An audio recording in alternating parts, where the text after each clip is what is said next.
Guys, what's up madam people? I'm going to linis-linis the tulingan.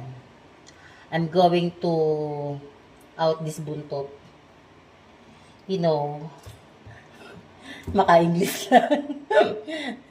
Hindi, kasi yung buntot kasi, ano yun eh, yung iba, naglalaman ng lason. So, kailangan talaga natin tanggalin yung buntot sa tulingan para hindi tayo magkaroon ng kati-kati sa katawan pagka kinain natin siya. Eh, ito naman tulingan na nabili ko ay fresh na fresh pa sa jowa mong pasaway. Fresh pa to. Kaya, pero para for sure na safe yung kakain, tinatanggal lang ko siya ng buntot.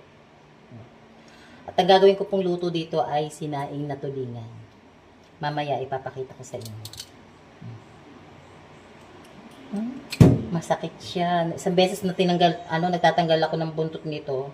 Nasulubsob yung kamay ko ng tinik.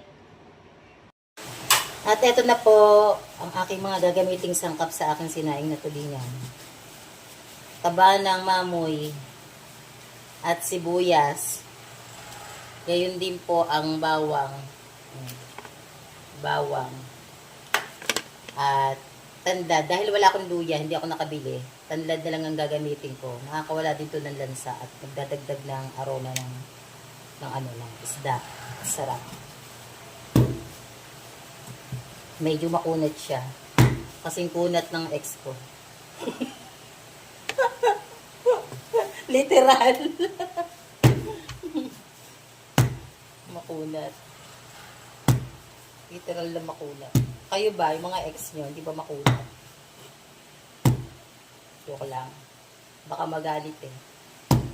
At baka may magalit. Makunat talaga yung balat. At eto na nga tayo mga langgas sa third part ng aking pagluluto ng tulingan.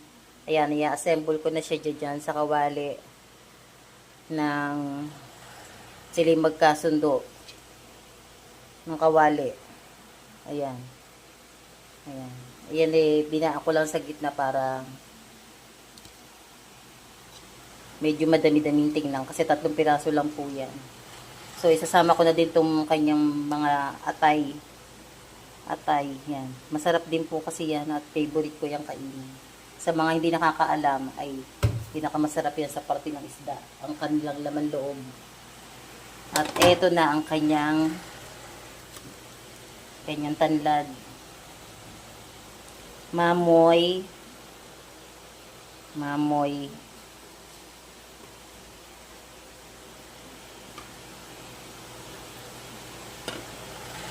Gayon din ang kanyang sibuyas.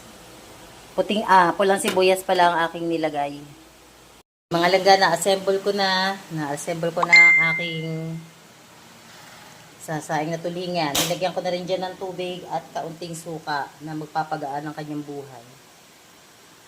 Ayan na po siya guys. Sobrang yummy po niya. Sobra. Nga ang aking sinaing na masarap. O, kita mo, naglalangis-langis siya. O, mga langga. At na yun naman ang aking busy. So, mga langga, eto na, kakain na ako. Saluhan niyo ako kumain.